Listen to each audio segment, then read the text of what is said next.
Hello everyone, Namaskar. I am Shada Banjum, your NTT teacher. So today I am going to teach you by this online classes. Hope you will like it.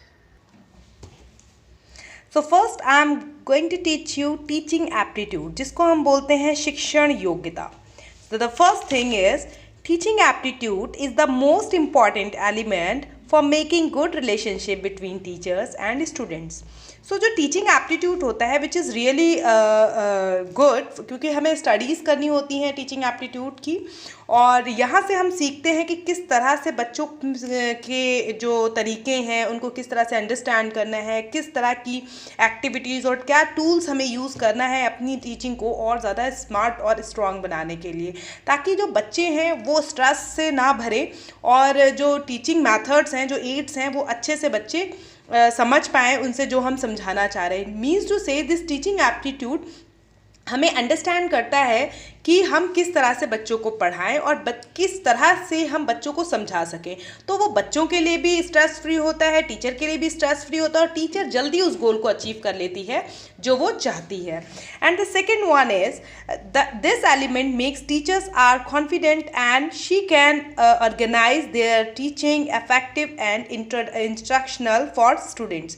सो ये जो element होता है teaching aptitude, why it's important, क्योंकि यहाँ पे जब teaching aptitude के बारे में पढ़ती है टीचर्स तो उसको नई तरीके की चीज़ों के बारे में पता चलता है, नए एड्स पता चलते हैं, नई मेथड्स पता चलते हैं कि किस तरह से पढ़ाना है, और जो उसकी पॉजिटिव जो स्किल्स होते हैं टीचर के अंदर, वो सारे स्किल्स को वो अच्छे से यूज़ कर पाती है, ऑर्गेनाइज कर पाती है कि किस टॉपिक को किस तरह से पढ़ाया जाए, किस टॉपिक के लिए प्रैक्टिकल मेथड यूज़ किया जाए, किसके लिए 3D मैथड्स हो. तो इस तरह का जब उसको कंप्लीट एक टीचिंग में जो भी एड्स हैं उनकी उसको जब नॉलेज होती है तो वो टीचर एक कॉन्फिडेंट होती है, और वो अफेक्टिव तरीके से, जो एक बहुत ही अफेक्टिव तरीका होता है, उस तरीके से वो अपने बच्चे को समझा सकती है कि एग्जैक्टली बच्चों को क्या पढ़ना है, क्या इसका आउटपुट निकालना है बच्चों के अंदर से.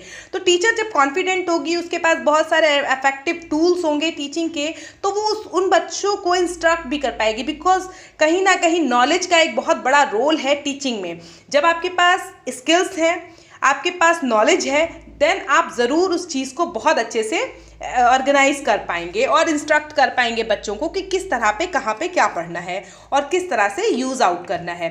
That option third, from teaching aptitude, teacher can deliver information to student in the various ways and she can achieve her goal. तो हमने आपको बताया कि जब हमारे पास बहुत सारे टीचिंग एड्स होते हैं, बहुत सारे टूल्स होते हैं, बच्चों को समझने की साइकोलॉजी हमारे पास होती है कि बच्चों को किस तरह से समझना, हमें ये पता होता है कि बच्चों को इवैल्यूएट कैसे करना है, हमें ये पता है कि असाइनमेंट कब लेना है बच्चों के. जब हमें ये सारी प्रोसेस और बच्चों की एक पर्टिकुलर समझ में आ जाता है कि ओके ये बच्चा वीक है तो इसके लिए हमें ये वाला एड्स यूज़ करना चाहिए, ये टॉपिक थोड़ा सा डिफ़िकल्ट होगा तो कैसे इसको स्ट्रेस फ्री बना के और इसको अफेक्टिवली क्लास में इंट्रोड्यूस किया जाए ताकि बच्चे बोर भी ना हो और वो अपने इस अचीव को कर पाएँ. तो बहुत सारे जो टीचिंग टूल्स और जो एड्स होते हैं वो टीचिंग एप्टीट्यूड के ज़रिए, मतलब अंडरस्टैंडिंग और साइकोलॉजी सारी उसमें लगाने के बाद हम अपनी जो हमारा गोल होता है कि सपोज दैट आज हमें ये टॉपिक समझाना है, आज हमें पढ़ाना है बच्चों को मॉलिक्यूल्स पढ़ाने हैं, या आज हमें बच्चों को बताना है एनिमल किंगडम क्या है, या आज हमें वेरियस टाइप की सॉइल्स बतानी है. तो दिस इज़ द टॉपिक्स. अब इस टॉपिक्स में किस टॉपिक के लिए हमें क्या टूल यूज़ करना है. अगर हम सॉइल की बात करें तो we can take some examples कि 2-3 तरह की सॉइल हम इकट्ठा कर लें और फिर हम बच्चों को प्रैक्टिकली दिखाएं कि what is the different between this soil और दैट सॉइल. तो उस तरह से ये एक प्रैक्टिकल मेथड हो गया. जब ये वाले प्रैक्टिकल मेथड तो बच्चों के लिए एंटरटेनिंग भी होगा और वो अपने गोल को अचीव कर पाएगी by giving the practical examination, और बच्चों को वो कर पाएगी. अब नेक्स्ट हमारा है attitude is natural ability but we can learn more and update it by student teaching aptitude. So जो एप्टीट्यूड होता है हमारा वो कहीं ना कहीं हमारे अंदर नेचुरली बिल्ड होता है, ये मतलब अंदर ही होता है. आप देखते हैं कि बहुत सारे लोग पढ़ाई करके टीचर बनते हैं और कुछ टीचर बहुत इफेक्टिव होते हैं, बहुत ही ज़्यादा प्रेजिंग होते हैं, बच्चे उनको पसंद करते हैं, ऑर्गेनाइजेशन पसंद करती है, क्योंकि उनके अंदर कहीं ना कहीं वो ऐसी क्षमताएं होती हैं जो एकदम बिल्कुल यूनिक होती हैं। तो वो यूनिक जो क्षमताएं उन लोगों के अंदर पाई जाती हैं, तो कहीं ना कहीं हम इसको कह सकते हैं कि जो टीचिंग एप्टीट्यूड है वो एक नेचुरल एबिलिटी है इंसान के अंदर। बस अगर हम ये जो टीचिंग डिप्लोमास करते हैं या जब हम पढ़ाने की प्रोफेसर या मास्टर्स या टीचर बनने की जब हम ट्राई करते हैं, तो हमें एक ये टीचिंग एप्टीट्यूड जो एलिमेंट है या चैप्टर है, ये सब हमें पढ़ने पड़ते हैं to make our learning more powerful. क्योंकि हमारे अंदर कहीं ना कहीं वो एबिलिटी होती है, लेकिन हम लोग उसको एग्जामाइन नहीं कर पाते। लेकिन जब हमें बहुत सारे टूल्स और जब आइडियाज़ हमें पता लगने लगते हैं, तो हम कहीं ना कहीं अपने अंदर और भी चीज़ों को एक्सप्लोर करते रहते हैं और अपनी टीचिंग को एडवांस बनाते रहते हैं। Next, this is the most common exam. All candidates needs to clear this whether they are looking for CTET, TET, TGT, PGT, PRT and NET etc. तो जो टीचिंग एप्टीट्यूड है, आपने देखा होगा कि CTET के एग्जामिनेशन में 30 मार्क्स जो आते हैं वो सिर्फ टीचिंग एप्टीट्यूड और मेथडोलॉजी से आते हैं।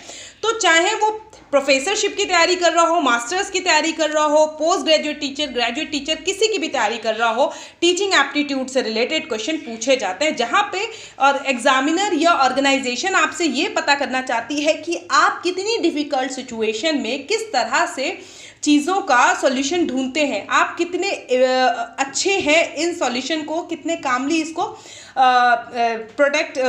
सॉल्व करने के लिए। So this is the exactly called teaching aptitude. तो ये टीचिंग एप्टीट्यूड है, इससे रिलेटेड हम कुछ क्वेश्चंस कर लेते हैं। The first question is what will you do to develop the quality of discipline among the student. देखिए, साइकोलॉजी एंड टीचिंग एप्टीट्यूड से रिलेटेड क्वेश्चन है कि यहाँ पे बात करते हैं कि आपने क्या करना है, किस तरह से आप डिसिप्लिन जो है वो आपने बच्चों में डेवलप करेंगे एक क्वालिटी वाइज। तो गेट द रूल्स ओबेड, कि उनसे जो है उनको बोला जाए कि जो कहा गया है वो माने, उसको पर्टिकुलर मतलब जो भी कहना मानेंगे तो वो बच्चे जो हैं डिसिप्लिन अपना बढ़ाएंगे। या गेट रूल्स ऑफ कंडक्टेड, मतलब वहाँ पे पर्टिकुलर एक रूल रेगुलेशंस बना दिए गए हैं वो जो सभी को ही करना ही करना फॉलो है, विच इज़ द मतलब पनिशेबल होता है कि अगर नहीं आप मानेंगे तो आप पनिश किए जाएंगे। दूसरा है allow them to take responsibility and, या फिर हम उनको उनकी रिस्पॉन्सिबिलिटीज़ बताएं क्या हैं। तो इसमें से क्या बेस्ट क्वालिटी होगी डेवलपमेंट करने के लिए उनका डिसिप्लिन। सो बेसिकली क्या है कि हम बात करते हैं टीचिंग, हमने साइकोलॉजी पढ़ी है, तो हम उस साइकोलॉजी के बेस पे हम कहते हैं कि किसी भी बच्चे को रिस्ट्रिक्ट नहीं करना है, किसी भी बच्चे के साथ ज़बरदस्ती नहीं करना है कि भाई तुम्हें ये बात माननी है। हमेशा हमें बच्चों को ये बताना है दिस इज़ योर रिस्पॉन्सिबिलिटी, और उनको पॉजिटिव उनके बोल में वो चीज़ डालनी है। सो हम सी ऑप्शन के साथ जाएंगे, allow them to take responsibility, मतलब हम उनको उनकी रिस्पॉन्सिबिलिटीज़ बताएंगे। हाँ बेटा, इस तरह से अगर आप करेंगे so you can achieve your goal early. So ये सारी चीज़ें जब हम बच्चों को सिखाते हैं तो बच्चे अपने आप कहीं ना कहीं रिस्पॉन्सिबल होते हैं और वो ज़रूर आगे चल के अपनी सोसाइटी में कंट्रीब्यूट करते हैं गुड हैबिट्स, और उसका बहुत पॉजिटिव इफेक्ट होता है बच्चों की लर्निंग में। So next question, for good learning the school must have to. अगर हम अप्रोच करते हैं कि बच्चों की जो लर्निंग है वो बहुत ही अच्छी हो, तो स्कूल के पास एक्चुअली क्या होना चाहिए। अब गुड लाइब्रेरी, एक बहुत अच्छी लाइब्रेरी, बिग प्लेग्राउंड, बहुत बड़ा सा कोई प्लेग्राउंड हो जहाँ बच्चे बहुत सारे गेम्स खेल पाएँ, अपने आप को एक्सप्लोर कर पाएँ। गुड स्टूडेंट्स रूम, मतलब जो क्लासरूम्स हैं स्कूल बच्चों के स्कूल में वो बहुत ही क्रिएटिव होना चाहिए। सो आपका ऑप्शन क्या है, then you can tell me. Otherwise हम जाएंगे option number A, good library, क्योंकि बच्चों के अंदर बहुत सारे क्वेश्चंस होते हैं और अगर हमें सच में चाहते हैं कि हम बच्चों को एजुकेशन में या एकेडमिक्स वर्क्स में उनको बिजी रखें, तो अगर हमारे पास अच्छी लाइब्रेरी होंगी तो बच्चे जिस भी मतलब लेवल में इंटरेस्टेड होंगे, सपोज दैट किसी को बास्केटबॉल फुटबॉल पसंद है तो वो स्पोर्ट्स टाइप की बुक्स अपनी लाइब्रेरी से चूज़ कर सकता है एंड अब ज़्यादा जान सकता है। कोई बच्चा जो है उसको एक्सपेरिमेंट करना बहुत पसंद है तो वो एक्सपेरिमेंटल्स जो बुक्स होंगी वहाँ पे उसको ले सकता है। किसी बच्चे को कहानियाँ पढ़ना पसंद है तो वो कहीं ना कहीं वो कहानियों वाली जो बुक्स होंगी वो पिक करेगा। तो एक अच्छी लाइब्रेरी अगर आपके स्कूल में है, मतलब जहाँ पे सारे तरीके की बुक्स हैं, तो कहीं ना कहीं बच्चों को हम अट्रैक्ट कर रहे हैं लर्निंग की बेस पे, और वो जो लर्निंग है वो हम एक बहुत ही प्रोडक्टिव मेथड में और बहुत ही मीन्स रिस्पॉन्सिबल इवन एक सही वैल्यू में हम उनको लिटरेसी या लर्निंग के लिए हम उनको प्रोवोक कर पाते हैं। Question number next, you should evaluate the student based on, मतलब as a teacher you are a teacher and you have to evaluate, बच्चों को evaluate करना है तो क्या चीज़ें आप बेसिक मानेंगे। Objective type question, easy type question, ऐसे type question, allow all of the above. जब हम बच्चे के इवैल्यूएशन की बात करते हैं कि भाई बच्चे को नेक्स्ट क्लास में प्रमोट करना है, और या फिर हम बच्चे की नॉर्मली बात करते हैं कि बच्चे का आईक्यू लेवल क्या है, तो इस तरह के क्वेश्चंस के लिए चाहे वो ऑब्जेक्टिव क्वेश्चंस हो, चाहे वो शॉर्ट टाइप क्वेश्चन हो, चाहे वो ऐसे टाइप क्वेश्चन हो, या फिर वो ओरल क्वेश्चन हो, किसी भी तरीके के क्वेश्चंस हो, वो सारे ही क्वेश्चन कहीं ना कहीं एक इम्पॉर्टेंस अदा करते हैं। तो यहाँ पे हम ऑप्शन चुनेंगे all of the above. Next question, to become a success teacher you should, to become a success teacher you should, आप एक बहुत ही सारे टीचर्स जो भी डिप्लोमास कर रहे हैं, डिग्रीज कर रहे हैं, सारे टीचर्स चाहते हैं कि वो एक इफेक्टिव टीचर बन पाए। तो आप सक्सेस टीचर कब बन पाएंगे, आपको क्या करना चाहिए। Work hard with the honesty, मतलब ज़्यादा काम और बहुत ही अच्छे से उसको, मतलब ज़्यादा काम करना अपनी ईमानदारी के साथ, एंड कीप स्टूडेंट हैप्पी, या फिर अपने बच्चों को जो भी स्टूडेंट है उनको खुश रखना, या मेंटेन सैंक्टिटी ऑफ ऑक्यूपेशन, या फिर जो आपके ऑक्यूपेशन है, जो आपका प्रोफेशन है एज अ टीचर, उसकी पवित्रता बनाए रखना आपको। तो कहीं ना कहीं हम वर्क हार्ड पे तो मैं बिलीव नहीं करती हूँ, क्योंकि वर्क हार्ड हम कोई गधे नहीं है जो बस काम को ढोए जा रहे हैं।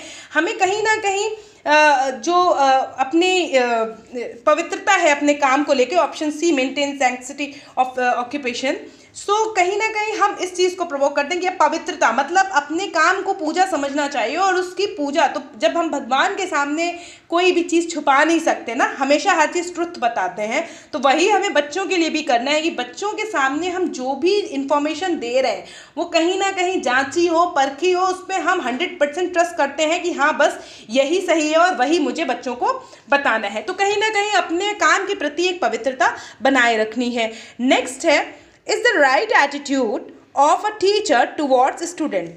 भाई आप एक कहीं ना कहीं आप टीचर हैं, आपका एक एटीट्यूड है जो बच्चों को मतलब डिसिप्लिन मेंटेन करने के लिए बहुत सारी चीज़ें हैं जहाँ पे टीचर का एक एटीट्यूड, क्योंकि कहीं ना कहीं बच्चों के लिए वो एक मोरल है टीचर आपका, तो उसको कैसे वो अपना एटीट्यूड जो है वो एक पॉजिटिव बनाए रखे बच्चों के टुवर्ड्स। तो यहाँ पे इसकी बात कर रहे हैं। तो पहला है सुपरमेसी, मतलब अपने आप को ही सुपर बता देना है, अगर वो कुछ गलत भी कर दी तो कहीं ना कहीं वो अपनी ही बात को कहेगी कि नहीं दिस इज़ द सुपर, मतलब चाहे वो गलत है या नहीं बट अपने आप को वो सुपर दिखाने के लिए हर कोशिश करेगी। नेक्स्ट है बीइंग टॉलरेंट, मतलब कहीं पे उसको टॉलरेंस मीन्स टू से, जैसे कि ऐसा नहीं है कि हर जगह अपनी सुपरमेसी दिखाना, कहीं कहीं जहाँ पे उसको लगता है कि ये बच्चा थोड़ा सा ज़्यादा शैतान है तो टॉलरेंट नेचर उसके अंदर होना चाहिए, जो मुझे लगता है। बीइंग सिंपैथिक, या हर किसी से सिंपैथी, तो I am not going through with the supremacy, क्योंकि सुपरमेसी तो कोई भी हो किसी भी प्रोफेशन में, I will not go with that, क्योंकि supremacy it's not right option. And बात करते हैं बीइंग सिंपैथिक, तो सिंपैथी भाई आप ज़्यादा किसी बच्चे को सिंपैथी देंगे तो सबसे बड़ी बात क्या है कि दूसरे जो बच्चे हैं उन पे गलत इफेक्ट पड़ेगा कि भाई इसी को क्यों इतना भाई सिंपैथी मिलता है। और सिंपैथी कहीं ना कहीं बच्चों को ज़्यादा सिंपैथी देने से वो डिसिप्लिन नहीं उतना अच्छे से कर पाते हैं। तो कहीं ना कहीं बीइंग टॉलरेंट हम बोलेंगे कि अगर जो टीचर है उसका एटीट्यूड थोड़ा सा टॉलरेंट टाइप में होगा, मतलब वो अपने आप को थोड़ा सा कभी बच्चों के प्रति झुका ले, कभी बच्चों के प्रति स्ट्रिक्ट हो जाए, मतलब एज पर कंडीशन वो अगर अपने आप को थोड़ा सा चेंज कर ले और थोड़ा सा आप समझ बढ़ा ले, तो I think this is the right option. Next, effective teaching depends on. Effective teaching, जब हम बात करते हैं कि टीचर को एक इफेक्टिव टीचिंग देना है, भाई टीचिंग एप्टीट्यूड है तो हमें इफेक्टिव टीचर्स तो देना है, और टीचिंग इफेक्टिव करने के लिए हमें टूल्स मिलते हैं, एड्स मिलते हैं, साइकोलॉजी पढ़ाई जाती है, एंड कई तरह की मैथडोलॉजी भी हमें समझाई जाती है कि ये अगर हम यूज़ करेंगे तो उसका आउटपुट ये होगा। तो क्या हमें चाहिए, तो behaviour behaviour, yes of course it is also, behaviour भी एक होता है कि भाई सुपरमेसी टाइप का बिहेवियर ना हो। फिजिकल अपीयरेंस में आपका आ जाता है कि भाई दिखने में आप कैसे दिखते हैं, एकदम बढ़िया वो टीचर वाला लुक है। फिर है आपका नॉलेज, कि आपकी नॉलेज कितनी है। तो कहीं ना कहीं ये 3 ऑप्शन है। तो बेसिकली चाहिए तो सभी है, लेकिन अगर हमें सिर्फ एक ऑप्शन, बिकॉज हमेशा एप्टीट्यूड जो क्वेश्चन होता है वो बेस्ट एंड बेस्ट आपको चूज करना होता है। तो बेस्ट एंड बेस्ट के थ्रू अगर आप जाएंगे तो हम जाएंगे नॉलेज के थ्रू, क्योंकि नॉलेज एक बहुत ही इंपॉर्टेंट सब्जेक्ट है, चाहे वो साइकोलॉजी की नॉलेज हो, चाहे वो एक सब्जेक्ट की नॉलेज हो, या फिर वो नॉलेज आपके एप्टीट्यूड्स की हो। जब आपके पास नॉलेज होगी तो आप एक्सिक्यूट अच्छे से कर पाएंगे कोई भी प्लान। नेक्स्ट, वो रहा हमारा टीचिंग एप्टीट्यूड। अब हम बात करते हैं अपने लैंग्वेज स्किल्स की। जैसे कि हमने बताया हमारे लैंग्वेज स्किल्स जो होते हैं वो 2 टाइप्स के होते हैं, रिसेप्टिव स्किल और प्रोडक्टिव स्किल। तो रिसेप्टिव स्किल में जो हम लिसन और रीड करते हैं वो रिसेप्टिव स्किल होता है। प्रोडक्टिव स्किल जब हम अपनी चीज़ों को बाहर निकालते हैं, चाहे वो लिख के निकालें, मतलब राइटिंग हो, या वो स्पीकिंग हो, बोल के निकालें, which is called receptive skills, sorry productive skills. So आज हम जा रहे हैं राइटिंग के बारे में पढ़ने। तो the first, writing and it's stages of development. जब हम बच्चे को राइटिंग करना सिखाते हैं, राइटिंग एक्चुअली इंपॉर्टेंट एरिया है। So it's stages. अब बच्चा डेवलप कैसे करता है राइटिंग में, हम टीचर्स की क्या रिस्पॉन्सिबिलिटी, कहाँ पे क्या करना है, वो हम समझेंगे। राइटिंग इज अ प्रोडक्टिव और आउटपुट स्किल्स। भाई जो राइटिंग है, अभी हमने बताया कि राइटिंग जो है वो प्रोडक्टिव स्किल है, क्योंकि कहीं ना कहीं हम अपना जो अंदर हमारी बातें चल रही हैं, जो हम किसी को बताना चाह रहे हैं, वो हम लिख के बताना चाहते हैं। अपनी भावनाओं को लिख के हम व्यक्त कर रहे हैं किसी के हिसाब से, तो किसी के लिए। तो this is the productive skill. इस प्रोडक्टिव स्किल को हम आउटपुट स्किल भी बोलते हैं, कि भाई हमारे अंदर जो भी बातें हैं हम उसको आउटपुट कर रहे हैं, बाहर उसको निकाल रहे हैं।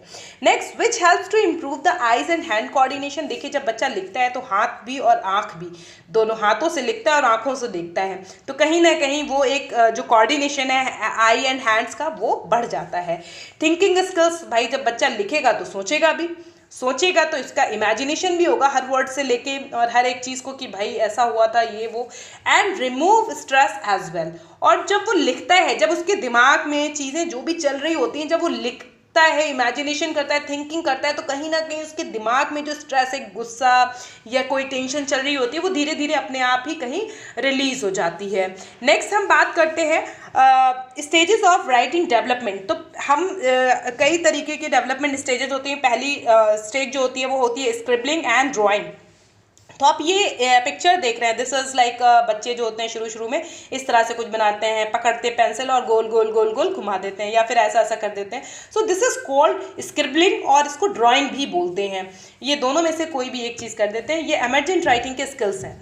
So this stage is for grasping crayons, thick markers, chalk etcetera. भाई जब इस एज में जो बच्चा होता है, ये आई थिंक कुछ 26-27 मंथ का बच्चा होता होगा, जब वो स्क्रिबलिंग स्टार्ट करता है, तो बच्चों को बड़ा मज़ा आता है। किसी बड़े के पेन मिल गए, स्केच पेन मिल गए, चॉक्स मिल गई, तो दीवारों पे, कॉपी पेजेस में, कहीं पे भी लिखते हैं वो, तो विच इज़ कॉल्ड स्क्रिबलिंग। तो बच्चा जो है कहीं ना कहीं वो अपने जो स्किल्स हैं या जो अपना मैसेज है वो कहीं ना कहीं ट्राई करता है अपने सामने निकालने के लिए। सो हेयर ये जो इस एज में बच्चे जो होते हैं ग्रास्प करना सीखते हैं, ग्रास्पिंग बढ़ाते हैं, जैसे किसी चीज़ को होल्ड करना, चॉक को होल्ड करना और उसका यूज़ करना, and they will like very happy कि ओके ये दे कैन डू दैट, मतलब ये ऐसा कुछ घुमाते हैं तो कुछ लिखता है।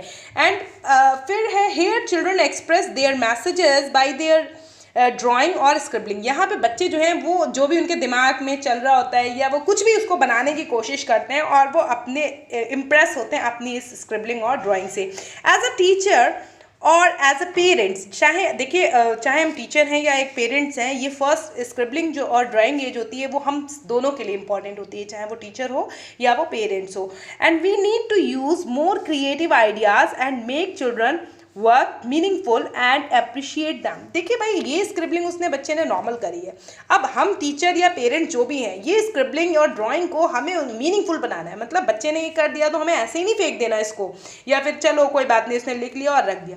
अब हम पेरेंट्स या टीचर हैं तो हमें चाहिए कि हम उन्हीं की इस ड्राइंग में कुछ ऐसा क्रिएटिव ढूंढ के लेके आए कि बच्चों को लगे वाओ रियली उन्होंने कुछ बहुत अच्छा काम किया। जैसे हमने फर्स्ट पिक्चर ये उठाई थी कि बच्चे ने ऐसे स्क्रिबलिंग अगर की है, सो हमने उसको ब्लू कलर से कर दिया और एक अपनी तरफ से एडिशनल सन बना दिया।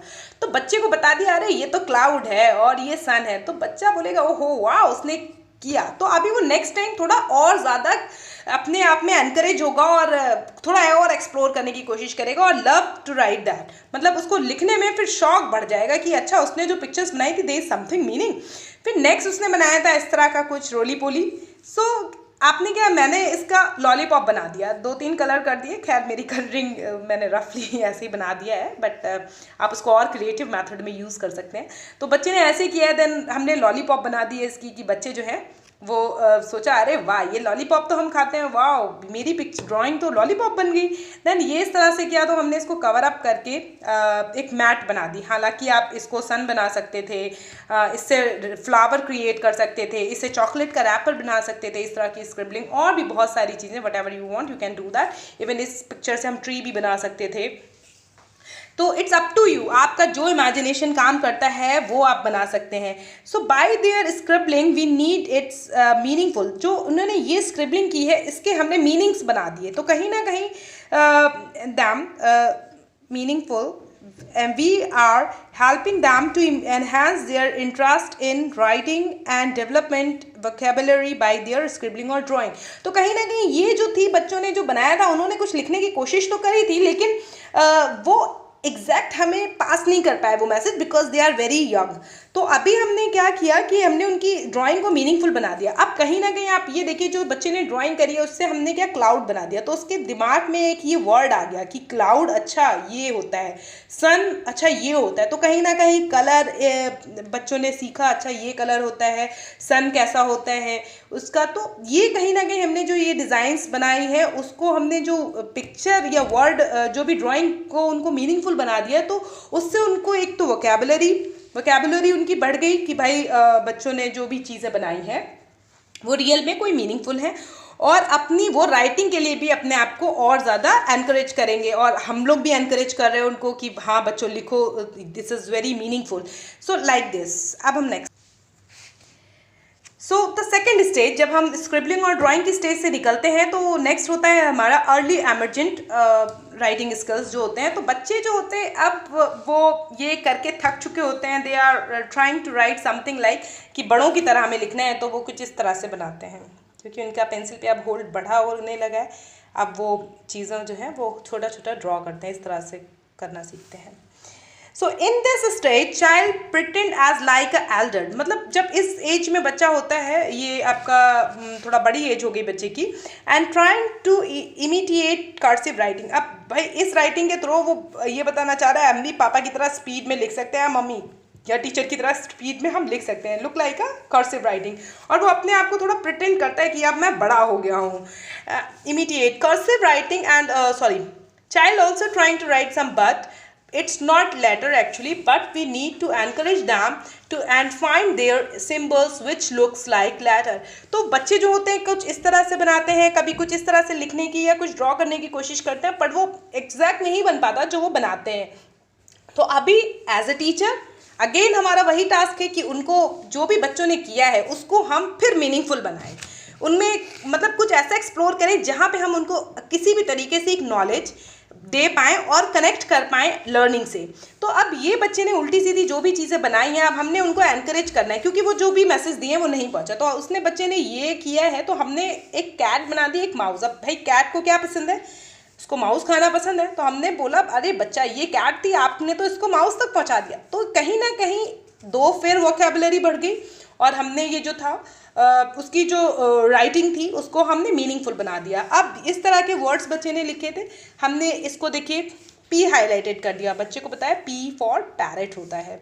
यहाँ पे आपने जो सिंगल लाइन है इसको हमने आई बना दिया, ये जो है प्रॉपर जॉइन नहीं है लेकिन हमने इसको एच फॉर हॉर्स बना दिया, आई फॉर इंक पॉइंट। आप इसके साथ पिक्चर्स भी उसकी ड्रॉ कर सकते थे, अगर आप अच्छे से कर पाएंगे तो और भी मज़ा आएगा बच्चों को। By using their exploring ideas children develop understanding of the letters will surely love to write. अब जब वो इस तरह की चीज़ें करते हैं और टीचर जब उस पर कॉन्सेंट्रेट करके अगर थोड़ा सा क्रिएटिव बना देती है तो बच्चे जो हैं उनका इंटरेस्ट और बढ़ने लगता है कि अच्छा आप वो इतने बड़े हो गए हैं कि अब वो लेटर्स लिखने लगे हैं, दे लव इट मोर। और वो और भी ज़्यादा अपने आप को अच्छा करने लगते हैं और वो सीखने लगते हैं कि अभी मुझे और कुछ लिखना है। ऑप्शन पॉइंट 3, एमर्जेंट राइटिंग और लेटर स्ट्रिंग। भाई अब हम बात करते हैं एमर्जेंट राइटिंग और letter string. Letter string basically जब बच्चे लेटर्स लिखना सीखते हैं। Here child practice to making letters with the using upper and lower case. अब यहाँ पे बच्चे ने लर्न कर लिया, मतलब एक पैटर्न में नहीं, एक कॉन्सेप्ट में, एक सीक्वेंस में नहीं ABCD सीखा, बट उस तरह से लेटर्स बना के उसने लेटर्स सीख लिए एंड उसके दिमाग में कुछ चीज़ें, कुछ लेटर्स, कुछ पिक्चर्स भर गई हैं। तो अब बच्चा जो है वो लेटर स्ट्रिंग प्रॉपर करेगा, जैसे कि हम ट्रेसिंग करवाते हैं लेटर्स की कि S इतने में बनेगा तो ट्रेसिंग करवा दिया आपने। एंड बच्चे जो होते हैं जब ये सारे लेटर A to Z, चाहे वो कैपिटल हो स्मॉल हो, सारे लेटर सीख जाते हैं, तो अभी उन बच्चों के अंदर ये डेवलप नहीं हुआ होता है कि ABC, अगर C दूर बन गया तो वो D पहले बना देंगे, हो सकता है E उल्टा बना दें, हो सकता है F उल्टा बना दें, हो सकता है G के बाद Z यहाँ पे लिख दें और बाकी NMO नीचे लिखा हो। तो इस तरह की प्रॉब्लम्स बच्चों के साथ आती हैं और वो इस तरह से करते हैं। तो this is the letter string और हमें यहाँ पे कोई फ़र्क नहीं पड़ता। हमें चाहिए कि बच्चे का जो लेटर है वो एग्जैक्टली बनाना सीखे। सीक्वेंस हम बाद में फॉलो कर लेंगे, फिर जब वो थोड़ा और बड़ा बड़ा होता जाता है तो वो सीक्वेंस वाइज वो उस चीज़ों को कर पाता है। our responsibility to direct them to follow the pattern left to right and introduce them phonic sound. अब इस स्टेज में जब बच्चा लेटर स्ट्रिंग सीख रहा है तो हमें साथ के साथ इनकी फोनेटिक साउंड्स भी करा देना चाहिए, लोअर एंड अपर केस भी करा देना चाहिए। और यहाँ पे बच्चे को हमें फोनेटिक साउंड जब हम बता देते हैं तो बच्चा एक इंडिविजुअल वर्ड का, लेटर का मतलब समझ जाता है और हमारी एज ए टीचर रिस्पॉन्सिबिलिटी है डायरेक्ट करना बच्चों को। अगेन रिमेंबर दैट कि बच्चों को डांटना नहीं है, बच्चे को प्रेशर नहीं करना है, बस उसको समझाना है और इस चीज़ को यूटिलाइज करना है जो हम पढ़ रहे हैं। Next point, transitional writing, phrase writing, being words. अब बच्चे ने जब लेटर सीख लिए, सीक्वेंस आ गया, लोअर एंड उनको केसेस हम बताने लगे, वो किसी भी केस में लिख रहे हैं बट दे आर राइटिंग। तो अभी हमने बच्चों को जब लेटर्स आ जाते हैं तो हमारा नेक्स्ट स्टेप होता है कि लेटर से वर्ड बनाना, small words by the phonetic sounds. So cat, mom, इस तरह से बच्चे वर्ड बना लेते हैं और हम उनको सिखाते हैं। इसके साथ साथ हम पिक्चर्स भी सिखाते हैं। Here child know sound, sometime they write as per direction और sometime they used to create their own words, for example their messages, तो एक्सप्रेसिंग देयर मैसेज। तो यहाँ पे बच्चे जो होते हैं, जैसे किसी कोई टीचर या जो पेरेंट्स हैं वो उनको कैट साउंड बोले हैं तो क्या हैट है, कैट उन्होंने लिख लिया, माँ मॉम लिख लिया। तो ये तो वो है जब as the time of directional हम उनको बोलते हैं तब। लेकिन अगर बच्चों को फ्री टाइम दिया जाएगा लर्निंग के लिए या उनको कुछ क्रिएटिव बनाने के लिए, तो बच्चे अक्सर आपने देखा होगा इस तरह से लिखने, आई लव मॉम। तो ये देखिए लोअर केस में हो गया, कैपिटल हो गया, ये कैपिटल हो गया। लव का LOVE नहीं है बट लव उनको समझ में आता है कि ये लव लिखा है। तो इस तरह की गलतियां बच्चे करते हैं but this is the good sign. अगर बच्चा ये समझ रहे दैट्स इट्स, क्योंकि वॉवल्स को टाइम लगता है, हम बड़े भी कभी कभी गलती करते हैं, स्पेलिंग मिस्टेक्स करते हैं। किस वजह से? क्योंकि वॉवल का कॉन्सेप्ट थोड़ा सा डिफिकल्ट होता है। लेकिन स्मॉल जो भी छोटे बच्चे हैं, अगर वो कॉन्सोनेंट पे प्रॉपर फोकस करके अगर वो वर्ड्स लिखने का ट्राई करें, this is the good sign and हमें बहुत पॉजिटिव लेना चाहिए कि बच्चे के अंदर वो समझ में आ रहा है उसको। तो अब हमें क्या डायरेक्ट करना है? अब हमें डायरेक्ट करना है बच्चों को कि वो सही वॉवल्स का भी यूज़ करें। नेक्स्ट 5 स्टेज में आ जाता है conventional and sentence writing. This is the last stage. फिर इसी के बाद बच्चे और जो बड़े हो जाते हैं वो धीरे धीरे अपने आप में इम्प्रूव होते ही जाता है। तो here children learn how to write in fluent. अब भाई फ्लुएंट में कैसे लिखना है, कैसे एक sentence, here he she try to write complete message by sentence. तो यहाँ इस स्टेज में कन्वेंशनल और सेंटेंस राइटिंग स्टेज में बच्चे जो होते हैं वो एक पर्टिकुलर मैसेज जो वो देना चाहते हैं बाय नोटबुक्स, बाय कार्ड और ग्रीटिंग, बहुत सारी चीज़ें एक्टिविटी करते रहते हैं बच्चे यहाँ पे। तो वो अपना एक पर्टिकुलर मैसेज सेंटेंस में दे पाते हैं। He she learn their name spelling. अब भाई अपनी नेम की स्पेलिंग उनको अच्छे से लर्न हो जाती है। How to use upper case and lower case. अब भाई उन बच्चों को यहाँ से जब यहाँ पे उठ के आते हैं तो एक टाइम तो होता है, तो वो टाइम में बच्चे लोअर केस कहाँ यूज़ करना है और ये शायद 7 to 8 ईयर्स में कन्वेंशनल स्टेज पे बच्चे आ जाते हैं। यहाँ पे बच्चे देखिए माई नेम इज़ अंकित, तो बच्चे ने कैपिटल और स्मॉल लेटर्स का मतलब लोअर एंड अपर केस का दोनों का अच्छे से यूज़ किया है। अब आप देखिए ये वाली लव की स्पेलिंग में OVE नहीं था, बट यहाँ पे बच्चे जो थे वो लर्न समझ गए वॉवल्स का यूज़, और यहाँ पे बच्चे ने लव की स्पेलिंग सही लिखी है, I love my mom and dad. So this is the last stage, conventional and sentence writing. इसके बाद बच्चे अपने आप में धीरे धीरे जितना, क्योंकि कहीं ना हमने पढ़ा हुआ है ट्रायल एंड एरर थ्योरी, तो ट्रायल एंड एरर थ्योरी में हमने सब यही सीखा है कि बच्चे जितनी गलतियां करेंगे उतना और अच्छा सीखेंगे। सो अगर हम एज ए टीचर सही वे में उनको डायरेक्ट करते जाएंगे और उनकी हर एक गलती को भी पॉजिटिव वे में लेकर और पॉजिटिव अंडरस्टैंडिंग के थ्रू अगर हम उनको समझाएंगे, तो कहीं ना कहीं वो चीज़ें बच्चे के अंदर सही से सेट हो जाएंगी। एंड ये सारी चीज़ें करने के लिए कहीं ना कहीं टीचिंग एप्टीट्यूड एक बहुत बड़ी इम्पोर्टेंस अदा करता है। सो टीचिंग के जितने भी मेथड्स हैं, एड्स हैं जो हमने पढ़ा भी चुके हैं, वो सारे एड्स और इनको आप लोग प्रॉपर लर्न करें, और आई थिंक आप देखें, और अपने इस टाइम पे लॉकडाउन पीरियड चल रहा है और सभी लोग घर में हैं, तो कहीं ना कहीं अपने बच्चों के ऊपर एक्सपेरिमेंट थ्योरी बना सकते हैं। Okay, by the